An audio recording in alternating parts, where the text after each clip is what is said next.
The campfire was already cold when the search team reached Elk Creek Valley. A thin line of smoke had faded hours earlier, leaving behind only ash and charred wood. Nearby, a tent stood half open, its zipper caught midway as if someone had left in a hurry. Inside the tent, sleeping bags were still unrolled. A flashlight lay on its side, its batteries drained. 2 backpacks leaned against the fabric wall, untouched. Food supplies remained sealed, water bottles full, and a folded map marked their planned trail. Nothing suggested preparation for departure. The scene felt frozen in time. Rangers had expected to find 2 students packing or hiking nearby. Instead, they found silence. There was no sign of Mark Rivers and Laura Bennett, both due back at their college campus 2 days earlier. Their car was parked at the trailhead, keys inside the glove compartment, doors locked. The vehicle had not moved since the day they arrived. Rangers noted the disturbing contrast. Plans for a simple weekend camping trip, but no trace of the campers themselves. The ground around the tent showed confusion. A scattering of footprints led into the surrounding brush, but faded quickly on the hard soil. Rangers marked them, uncertain whether they belonged to the missing students or to someone else. By late afternoon, concern deepened. The students were not carrying extra clothes or supplies. The backpacks inside the tent proved that they had not planned to hike far from camp. If they had left, it was sudden. If they had been taken, it was violent. The first call went out to the sheriff's office. Within hours, deputies joined rangers at the site. Photographs were taken. Evidence markers dotted the small clearing. Investigators crouched near the tent, examining the zipper, the seams, and the scattered items. They found no signs of struggle inside, no torn fabric, no blood. Yet the absence of struggle did not bring comfort. By nightfall, search dogs were brought in. The animals circled the tent, sniffed the bedding, and darted toward the tree line. Handlers followed as far as they could, but the scent vanished in dense forest. No discarded clothing, no trail of belongings, no obvious path forward. The following morning, a wider search began. Volunteers, rangers, and deputies fanned out in lines.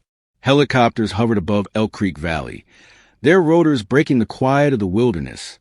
From the air, the campsite looked ordinary, almost peaceful, a patch of canvas against green trees. On the ground, the silence was heavier. Searchers found a torn fragment of fabric snagged on a branch not far from the tent. It was small, easily overlooked, and not immediately linked to the missing campers. It was bagged as evidence, but carried little weight in that first chaotic sweep. As hours turned to days, no trace of Mark or Laura emerged. The valley felt endless, and each call from search teams echoed without answer. Rangers replayed the scene in their minds. Untouched food, a cold campfire, backpacks waiting for owners who had never returned. By the 4th day, the atmosphere shifted from urgency to dread. Investigators began to ask not where the students had gone, but what had happened to them. No weather event had struck. No animals had disturbed the camp. Every object spoke of sudden interruption, as if time had stopped the moment they stepped away from their tent. The abandoned campsite told a story without words. It carried no closure, only questions. Why had 2 students vanished from a valley known more for its quiet trails than for danger? Who, if anyone, had reached them before they disappeared? The mystery was sealed inside that tent, in the cold ash of the fire, in the backpacks waiting to be lifted. The answers were somewhere in Elk Creek Valley. But in October 1980, no one could see them. And as investigators stood at the edge of the clearing, staring into the dark timber that surrounded the campsite, one thought lingered. Whatever had happened here, it had left no trace except silence. Mark Rivers was 21 years old when he vanished in Elk Creek Valley.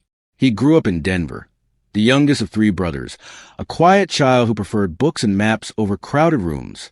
In college, he studied geology, fascinated by the hidden history of rocks and mountains. Professors described him as meticulous, never rushing, never careless. Friends remembered his calm presence and his rare but thoughtful smile. Mark did not chase attention, but he sought the outdoors. Hiking was where he came alive, where silence felt natural and observation became instinct. His notebooks were filled with sketches of rock layers and short notes about valleys and ridges he wanted to explore.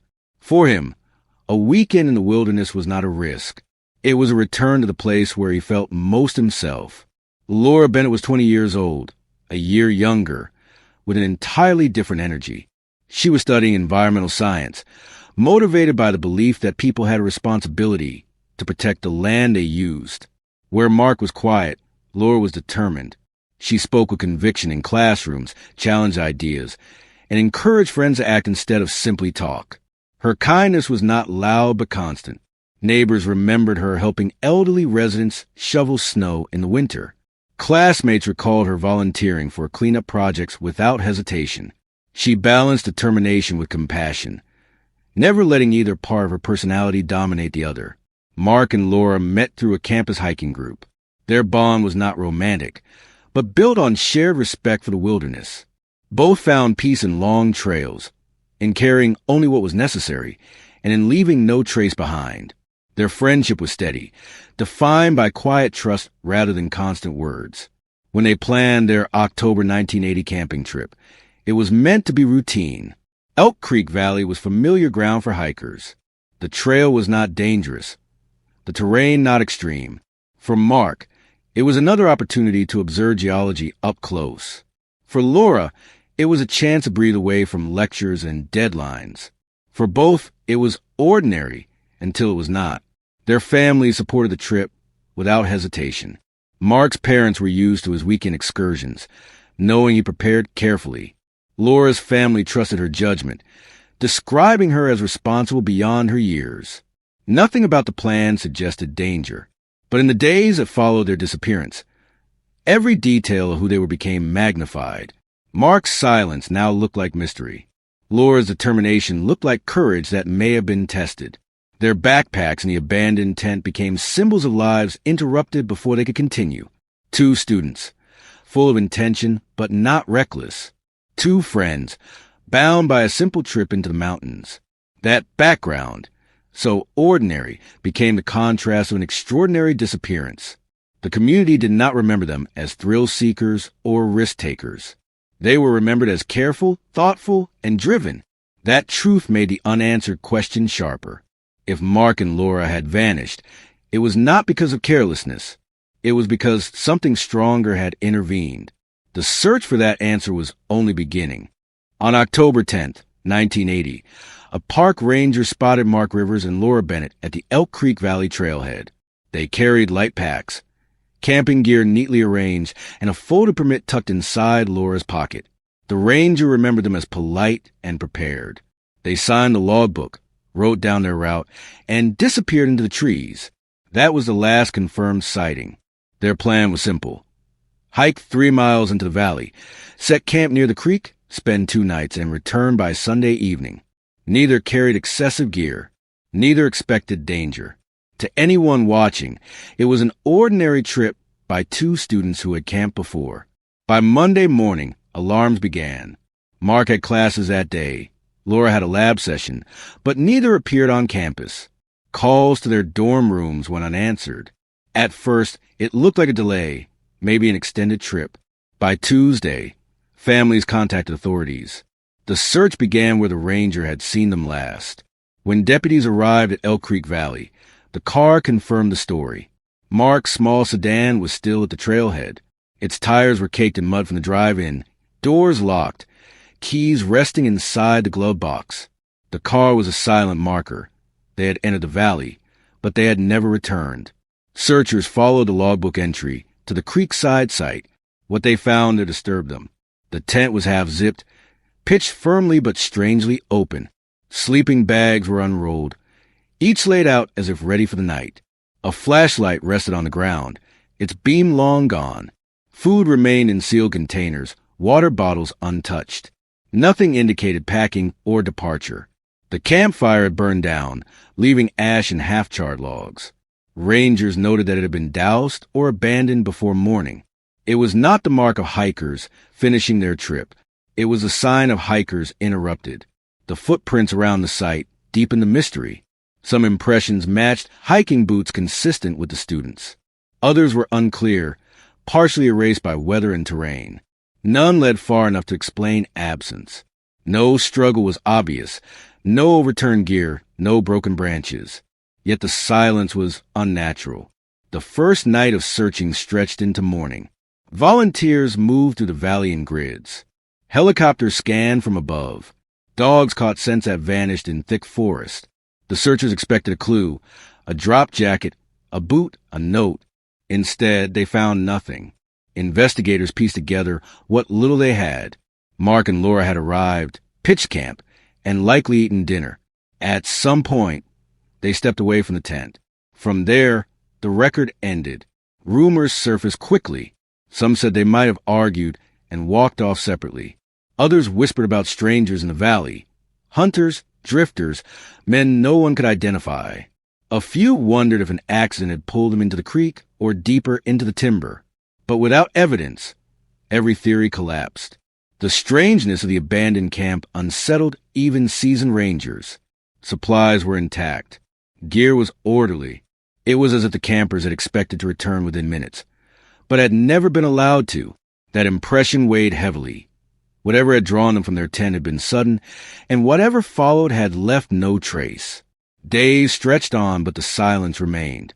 Their names were called across ridges, their photographs distributed, their faces on flyers tacked to lodge bulletin boards. But Mark and Laura were gone, swallowed by a valley that gave nothing back. For their families, the details of the campsite became unbearable to imagine. Food untouched, belongings waiting, fire extinguished. All the markers of safety remained, but the people who had created them were missing. Investigators returned again and again, hoping the scene might reveal something new. Each time, they saw the same unsettling arrangement. Two lives paused mid-journey, as if time itself had been interrupted. No one could explain how two careful students, known for caution and preparation, could vanish so completely. The valley offered no answers. The tent, the fire, and the car at the trailhead all spoke in fragments, but never in full. By the end of the first week, the questions outweighed the facts. Had someone crossed their path in the night? Had they been forced from camp by a threat invisible to investigators? Or had the wilderness itself swallowed them without warning? What investigators knew was limited. What they feared was darker. Two students had entered Elk Creek Valley in October 1980. Their presence was documented. Their campsite was found. But from the moment they stepped beyond the tent, their trail vanished. And the silence that followed would become one of Colorado's most haunting mysteries. The first search parties began within hours of the campsite discovery. Deputies from the Gunnison County Sheriff's Office moved into Elk Creek Valley alongside rangers, armed with flashlights and radios. Their task was simple in description but overwhelming in reality. Find any trace of Mark Rivers and Laura Bennett. Search dogs were the first to act. Handlers brought them to the tent, letting the animals sniff the bedding and clothing. The dogs bolted into the trees, noses down, handlers struggling to keep up. For a moment, hope surged, but the trail ended abruptly in dense brush. The animals circled, confused, before returning toward camp. Helicopters arrived next. From above, crews scanned the rugged terrain with spotlights. Valleys, ridges, and rocky clearings were illuminated through the night. Nothing stirred. The forest looked undisturbed, as if it swallowed the students whole. By morning, the search expanded. Dozens of volunteers joined deputies, forming lines across the valley. Each carried sticks to probe underbrush, whistles to signal discovery. Their shouts echoed off trees, names called again and again. No voices answered. Detective Daniel Carter, a seasoned investigator with 20 years in law enforcement, took charge. He was methodical, careful not to leap to conclusions. Detective Linda Moreno joined him, younger but sharp, known for her relentless attention to detail. Together, they reviewed the scene, marking what was known and what was missing. The evidence was limited. The tent showed no sign of forced entry. Food remained sealed. The fire had been abandoned in haste, not care. The car at the trailhead confirmed the students had entered the valley but never left. Beyond those facts, the case was empty. Carter requested a sweep of nearby creeks and ridges. Teams waded through icy water, searched rock outcrops, and checked narrow ledges where hikers might fall. Moreno coordinated interviews, speaking with hunters, fishermen, and travelers who had passed through the valley that weekend. None reported anything unusual.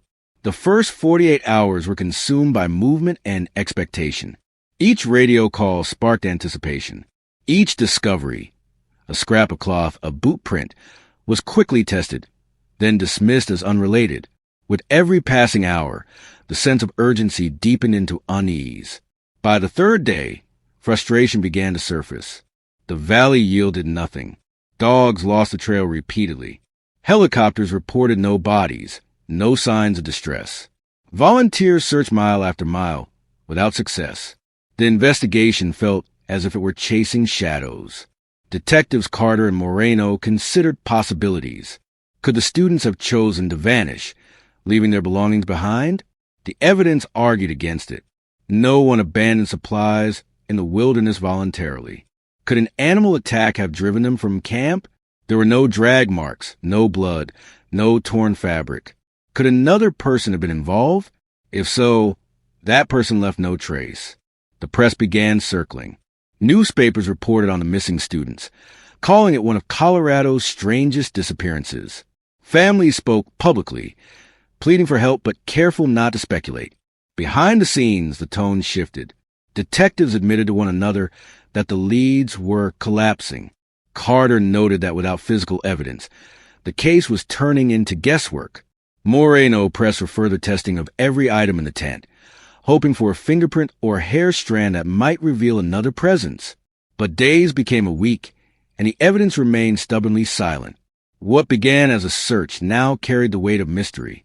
2 students had entered Elk Creek Valley. Their belongings stayed behind. The land gave no explanation. For detectives, the first wave of hope was over. The trail, so fresh in those first hours, had already gone cold, and with it, the case slipped into uncertainty. The disappearance of Mark Rivers and Laura Bennett struck Gunnison like a blow. In a town where neighbors knew each other by name, the sudden vanishing of 2 college students felt impossible to explain. At first, people expected a quick resolution. Search crews were out, helicopters circled the valley, and surely it was thought the students would be located within days. But as the days stretched into weeks, unease spread to the community. Families gathered in living rooms, trading news clipped from newspapers. The campus at Western Colorado University held vigils, students lighting candles under a sharp autumn wind. Professors who remember Mark's quiet curiosity and Laura's steady determination spoke of them as though they might walk back into class at any moment. At the center of this collective anxiety was Evelyn Rivers, Mark's mother. She was a woman of quiet strength, not given to displays of emotion, but her presence was unmistakable. At press conferences, she stood composed, voice even, her words carefully chosen. She thanked search teams, urged the community to stay engaged, and made it clear that her family would not let the case fade. "My son and Laura are out there," she said, "and until we know what happened, we will not stop asking." Her resolve resonated with many. Volunteers continued to join search efforts even after official resources began to scale back. Local businesses placed photographs of the missing students in their windows.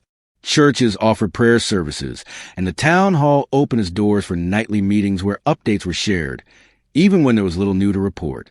Still, fear lingered. The wilderness that had always been a source of pride now carried a shadow. Parents warned their children against venturing too far into the mountains. Hunters and hikers spoke of strange quiet in Elk Creek Valley, as though the land itself carried the weight of absence. Whispers began to circulate, subdued but persistent. Some wondered if foul play was involved, if another person had crossed paths with the students. Others speculated about the wilderness itself, that perhaps it held dangers beyond what searchers could see. These conversations rarely appeared in print, but in diners and grocery aisles, they shaped the way the community processed a mystery. For the Bennett family, Laura's absence was marked by silence. Her parents, reluctant to speak publicly, leaned on Evelyn's strength. They attended vigils, sat for interviews when asked, but avoided the spotlight. Their grief was clear in every careful gesture, every pause before answering. Through it all, Evelyn Rivers became the anchor, She organized search fundraisers, pressed detectives for updates, and refused to allow the disappearance to be treated as unsolvable. Her determination created both comfort and pressure. Comfort for those who needed hope, and pressure for investigators who knew the case was already stalling. By the end of the first month, Gunnison no longer treated the disappearance as a passing story. It had become a defining wound, a reminder of how quickly lives could be disrupted, and how even the closest-knit community could be shaken by unanswered questions. The first weeks of the investigation brought a flurry of activity, but little progress. Detectives Daniel Carter and Linda Moreno pursued every tip that reached the station, no matter how unlikely it seemed. The case was young, and there was still hope that a breakthrough might be hidden in the noise. One of the earliest leads centered on a group of drifters passing through Gunnison. They had been seen near the bus station, carrying heavy packs and moving with restless energy. A witness swore one of them matched Mark's description. The detectives questioned them for hours, but the men had alibis supported by bus tickets and receipts. None of them had been anywhere near Elk Creek Valley the weekend Mark and Laura disappeared. Another tip came from a rancher who lived on the outskirts of town. He claimed he had heard screams echoing from a valley late one night. Search teams combed the area where he pointed, but found nothing beyond the ordinary sounds of wildlife. The rancher later admitted he had been drinking that evening, and the sound may have been coyotes. Then came the confessions. Within weeks, 3 different individuals stepped forward claiming responsibility for the disappearance. Each story was darker than the last. Abductions, assaults, hidden graves, but none held up against scrutiny. Timelines collapsed, details shifted under questioning, and evidence placed the confessors miles away from a valley. These false admissions drained resources and inflamed public speculation, each one raising hope only to end in disappointment. Detectives Carter and Moreno began to feel the weight of these failures. Every lead that dissolved left them further from answers. Carter, methodical and steady, pushed the team to stay focused. Moreno, sharp and restless, grew visibly frustrated. She remarked in one briefing, "It feels like the truth is right in front of us, but every time we reach, it slips away." The families endured these cycles with quiet anguish. Evelyn Rivers listened to each update, knowing most would end the same way. At first, she attended every press conference, every briefing, but soon she learned to temper her expectations. For the Bennetts, the repeated disappointment deepened their silence. Each false lead was another wound, reopening the uncertainty they were forced to live with each day. As weeks turned into months, locals filled the gaps with speculation. Some whispered about cult activity in the valley, citing strange symbols carved into trees. Others insisted a predator, human or otherwise, was roaming the mountains. A few believed Mark and Laura had staged their disappearance, an idea quickly dismissed by investigators but impossible to fully silence. The detectives followed each theory as far as they could, but none led to solid ground. Dogs brought to the site lost the scent at the edge of the river. Helicopters scanned miles of rugged terrain, without success. The valley itself seemed to erase the students' trail, as if nature had conspired to hide what had happened. Media pressure mounted as well. Reporters demanded explanations of the lack of progress, pressing the detectives in tense interviews. Carter maintained a measured tone, insisting the investigation remain active. Moreno's frustration occasionally slipped through, her clipped answers betraying the reality that they were running out of new directions. By winter, the investigation carried the weight of futility. The campsite remained the only solid piece of evidence, an abandoned tent, untouched supplies, a fire gone cold. Beyond that, everything dissolved into rumor, speculation, and disappointment. In one late-night strategy meeting, Carter finally admitted what others feared. "We are running out of options," he told his team. The room fell silent, the words heavy with the possibility that the truth about Mark Rivers and Laura Bennett might never surface. The case, once filled with urgency and determination, now felt cursed, haunted by false leads, unanswered questions, and a silence that refused to break. The winter snows of 1980 eventually melted, but the search for Mark Rivers and Laura Bennett did not thaw with the changing seasons. By spring, the once relentless investigation had slowed to a crawl. The campsite in Elk Creek Valley had yielded no further clues, and each new effort only circled back to the same dead end. Boxes of evidence, once opened daily, began to gather dust on the shelves of the sheriff's office. Photographs of the abandoned tent, lists of search routes, and transcripts of fruitless interviews became relics of a case that refused to move forward. Detectives Daniel Carter and Linda Moreno remained committed to the first year, but momentum drained with each passing month. The trail was too thin, the silence too deep. Carter retired in 1984, his final report noting that without new evidence, progress is unlikely. Moreno transferred to Denver 2 years later, leaving behind a file that already felt buried by time. The years rolled on. Search efforts grew sporadic, triggered only by the rare discovery of bones in the wilderness. Each one tested, and each one unrelated to Mark or Laura. Every disappointment deepened the sense that the case was dissolving into history. For the families, the passage of time carried its own cruelty. Laura's parents retreated into quiet grief, rarely speaking publicly about their daughter. Her childhood bedroom remained untouched, a silent monument to a life interrupted. Mark's father passed away in 1987, never knowing what had happened to his son. But Evelyn Rivers, Mark's mother, refused to let the silence close in. Composed and determined, she became the voice that would not fade. Year after year, she wrote letters to local authorities, to state officials, even to federal agencies. Each letter carried the same request. Do not let this case be forgotten. Most went unanswered. A few received brief acknowledgments, but none produced the answers she sought. She kept a binder of her correspondence, each page marked with dates and notes, a personal record of persistence against the weight of indifference.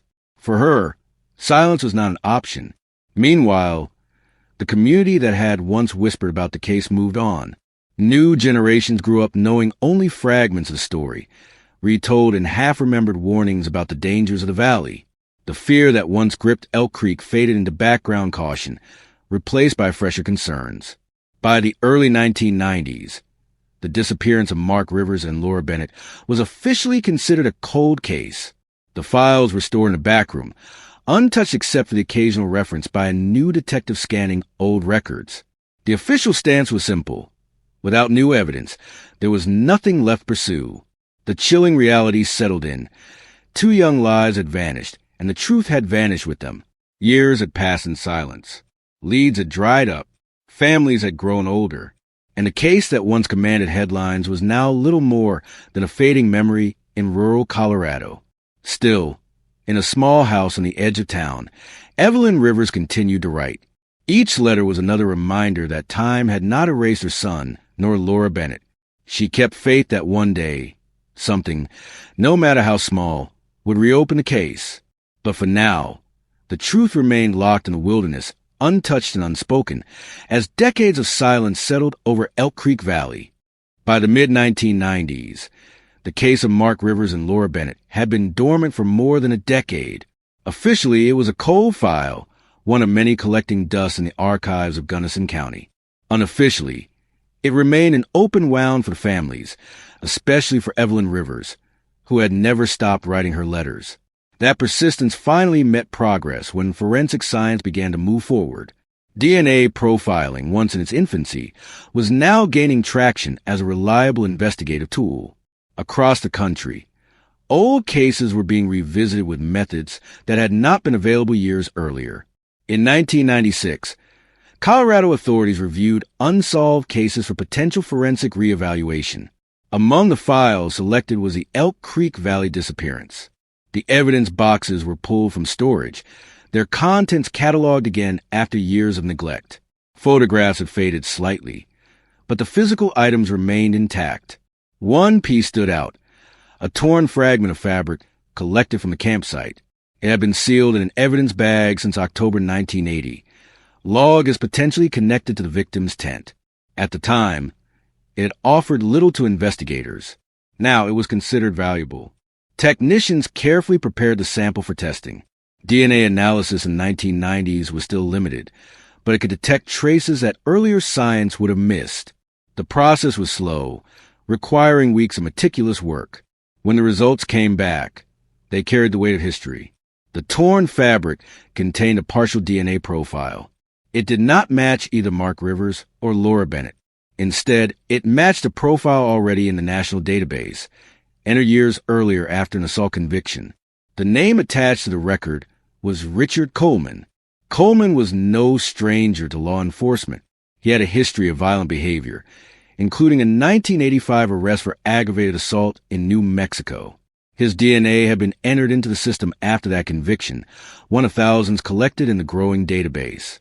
Until now, his name had never intersected with the disappearance in Elk Creek Valley.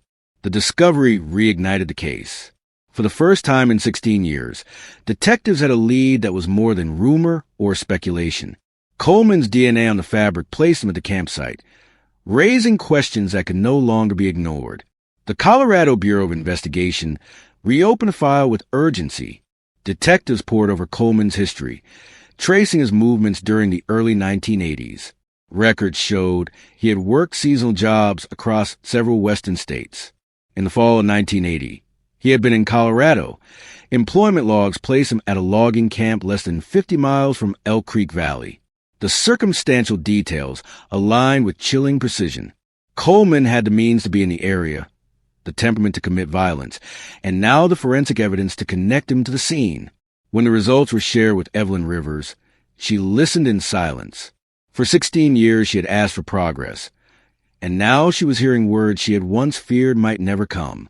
The torn fabric, forgotten for decades, had become the key. The revelation shocked the investigative team as well. Carter had retired, Moreno had moved on, and a new generation of detectives now carried the case forward. To them, Coleman's name was not just a suspect. It was a potential answer to a question that had haunted their community for nearly 2 decades. But answers would not come easily. The DNA profile was partial, not complete.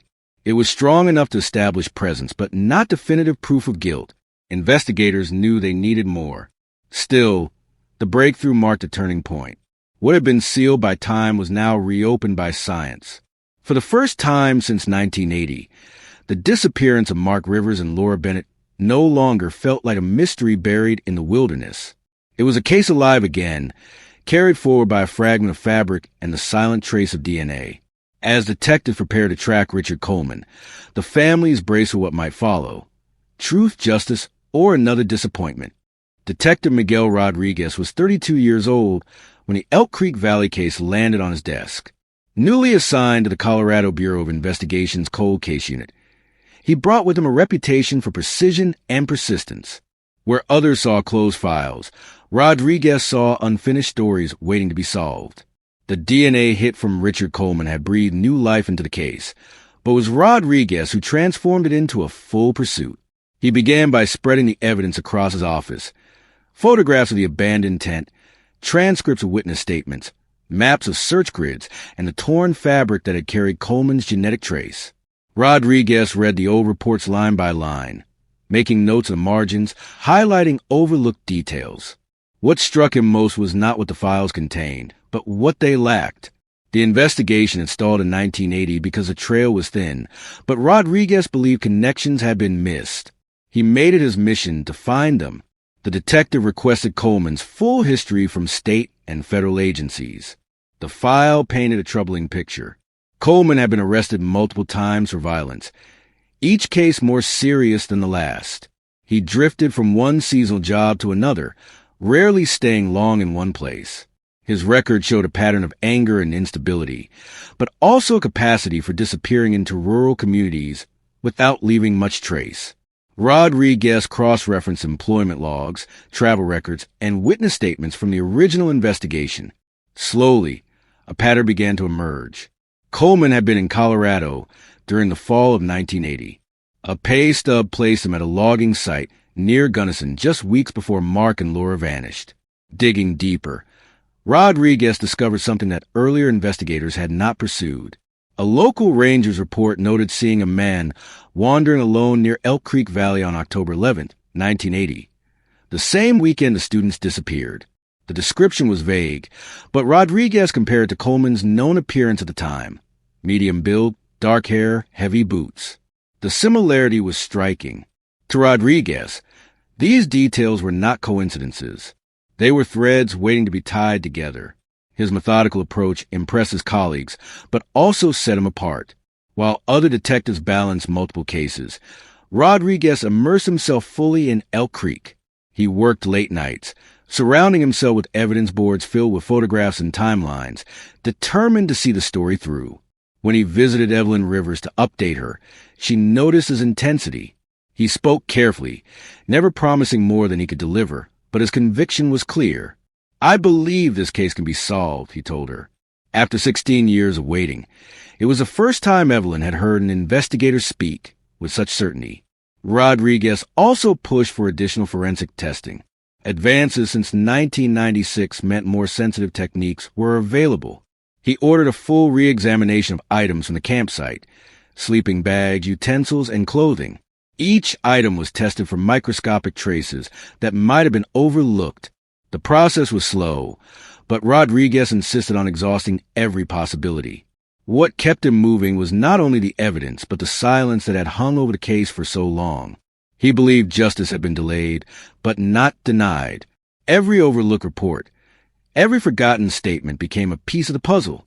By the end of his first year on the case, Rodriguez had built a detailed timeline of Coleman's life in 1980. He had connected the DNA to the tent fabric, the pay stub to the logging site, and the ranger's sighting to the weekend of the disappearance. The picture was not yet complete, but it was sharper than it had ever been. For Rodriguez, this was no longer just a cold case. It was a personal pursuit. And as he prepared to confront Richard Coleman's shadowy past, he knew the next step would either confirm his theory or collapse it entirely. The name that emerged from the shadows of the case was Thomas Hale. At the time of the disappearance in 1980, he had been 28 years old, drifting through Colorado with no fixed address and no clear ties. To most people, he was a face forgotten in passing, a man seen in roadside diners, seasonal camps, and cheap motels. But to investigators, Hale's name soon carried a weight that could not be ignored. Detective Miguel Rodriguez uncovered Hale's history through a web of old records and archive reports. Hale had grown up in Arkansas, leaving home by 17. His youth was marked by instability, fights in school, arrests for petty theft, and stretches of time unaccounted for. By his mid-20s, he was already on the radar of law enforcement in multiple states for violent outbursts and assault charges. What defined Hale's pattern was not only violence, but transience. He never stayed in one place for long. He worked odd jobs, construction, logging, farm labor, then moved on before anyone noticed him. It was a lifestyle that left few footprints, but it was also the kind of life that allowed him to disappear into the Colorado wilderness in 1980, without question. Rodriguez built a psychological profile with the help of experts. Hale displayed traits consistent with antisocial personality disorder, a lack of remorse, impulsivity, and a need for dominance. His record showed escalating aggression, with incidents growing more dangerous over time. The profile aligned disturbingly well with the circumstances of the Elk Creek disappearance. The breakthrough came when Rodriguez confirmed Hale's employment in a logging camp near Gunnison in October 1980, the same period when Mark Rivers and Laura Bennett vanished. Pay records placed him within days of the event. Combined with the DNA trace found on the tent fabric, the circle around him tightened. Investigators tracked Hale to Arizona, where he had been living under his own name. He was now in his 40s, heavier, whether by years of drinking and labor, but still carrying the restless edge of a man never fully at peace. When detectives first approached him, Hale denied any connection. He claimed he had never been near Elk Creek Valley, never seen the students, never camped in the area. But the evidence contradicted him at every turn. Rodriguez confronted him with the DNA match, the logging camp records, and the ranger sighting. Piece by piece, the narrative Hale had constructed began to collapse. The interview stretched across several sessions. At first, Hale remained calm, almost casual, brushing off questions with short answers. But as Rodriguez pressed, cracks appeared. His temper flared. He shifted in his chair, his tone sharp and defensive. The detective noted every change, knowing the pressure was working. Finally, after hours of questioning, Hale leaned forward, his voice low but steady. "You already know what happened," he said. It was not an admission, but it opened the door. Rodriguez waited, silent. The room carried the weight of years, the voices of the missing echoing in the stillness. Hale began to speak. The confession unfolded not with emotion, but with cold simplicity. He had been wandering near Elk Creek Valley when he came across the students' campsite. Their laughter and music carried through the trees, pulling him closer. He claimed he only intended to steal food at first, but the confrontation escalated. Anger and impulse overtook him. He described entering the tent, the struggle that followed, the chaos that ended with 2 young lives silenced. His words were flat, almost mechanical, as though he was recounting something ordinary. There was no remorse in his tone, no recognition of the destruction he had caused. The brutality was confirmed by details only the killer could know. The placement of objects in the tent, the torn fabric, the direction of the fire pit. Each fact aligned with the evidence preserved for 16 years. The investigators listened, shaken by the starkness of the truth. For the families, the confession brought both relief and devastation. The darkest fears they had carried for years were now confirmed. Mark and Laura had not wandered off, had not chosen to disappear. They had been victims of a sudden act of violence, their futures stolen in a single night. Rodriguez documented every word, ensuring the record was airtight. The confession would stand not only as proof of Hale's guilt, but as a testament to persistence, the relentless pursuit that had forced the truth from a man who believed time had buried it forever. When Hale finally leaned back in his chair, his voice faded. "It does not matter now," he muttered. But for the families, for Evelyn Rivers, and for the community that had carried the weight of silence, it mattered more than anything. The case that once seemed cursed had at last given up its secret. The tent in Elk Creek Valley, abandoned in 1980, now spoke through the voice of the man who could no longer deny what he had done. The news of Thomas Hale's arrest spread to the small town like wildfire. For 16 long years, Mark Rivers and Laura Bennett's disappearance had lingered as a wound that never healed, a ghost story whispered in diners, classrooms, and church pews. Now, suddenly, the name behind the shadow had a face. Hale, the drifter, the predator hiding in plain sight, was no longer an enigma. He was a man in handcuffs. Detective Rodriguez announced the arrest at a press conference, his voice steady but heavy. Cameras flashed as reporters fired questions. Was Hale acting alone? Why did it take so long? What does this mean for the families? Rodriguez kept his responses measured. The focus, he insisted, was not on the years lost, but on the fact that, finally, there was accountability. For the families, the moment was surreal. Evelyn Rivers sat in the front row, her hands clasped tightly together, her composure as unshakable as ever. When asked for comment, she paused for a long time before speaking softly. "This does not bring my son back, but it brings the truth, and truth is what I have prayed for every single day." Her words, calm and deliberate, carried the weight of 16 years of perseverance. The trial began months later, drawing crowds from across the county. Courtrooms that usually heard cases of petty theft or small disputes now buzzed with journalists, locals, and families desperate to see justice unfold. Hale, older now and hardened by years of drifting, sat expressionless at the defense table. His confession, though damning, did not prepare anyone for the chilling lack of remorse in his demeanor. Prosecutors laid out the evidence with precision. The DNA match from the torn tent fabric, testimony from individuals who had crossed paths with Hale during those years, and his own recorded admissions. Step by step, they reconstructed the crime, filling in the long empty blanks. Each revelation was painful, yet necessary. For Mark's sister, Allison, the testimony reopened wounds she thought had scarred over. "It felt like reliving the night all over again," she would later say. For Laura's father, Richard Bennett, the proceedings were a grim reminder of a daughter's bright future extinguished in an instant. Still, they all sat through it day after day, because absence in the courtroom felt like absence from their children's memory. The defense tried to paint Hale as a man shaped by poverty and trauma, suggesting diminished responsibility, but the jury was unmoved. To them, Hale's past did not excuse the brutality of his actions. After weeks of testimony, the verdict came back. Guilty on all count of murder and kidnapping. The sentence was life imprisonment without the possibility of parole. When the judge announced a decision, there was no applause, no visible celebration, only silence, heavy, exhausted silence. For the families, justice was not triumph, but a somber acknowledgement that their children's story had an ending, however tragic. Outside the courthouse, the community gathered. Some wept, others stood quietly in support. A pastor who had once led candlelight vigils for Mark and Laura called the verdict a measure of peace after years of torment. Parents clutched their children tighter, reminded of how fragile safety could be. Through it all, Evelyn Rivers remained a central figure. She addressed the crowd with the same quiet strength that carried her through the years.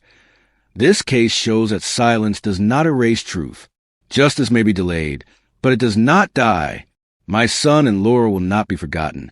Her words echoed not just as a mother's grief, but as a statement of resilience, a reminder that persistence, even against time and despair, can bend the course of justice. For a community haunted for nearly 2 decades, Hale's arrest and sentencing marked the closing of a painful chapter. But the aftermath was not simple relief. It was complicated, layered, a mixture of sorrow, vindication, and the heavy knowledge that closure comes at a cost. And so, life in the town moved forward, forever changed, carrying both the scars of the past and the fragile hope that such darkness would never return. The case of Mark Rivers and Laura Bennett stands as a reminder of how fragile safety can be. What began as a simple hiking trip, an adventure filled with youth and promise, ended in silence, leaving 2 families forever altered and a community marked by fear. The wilderness, once seen as a place of beauty and escape, revealed its capacity for isolation, where danger could unfold unseen. For 16 years, the questions lingered. Where did they go? What happened in those final moments? Why had no trace been found?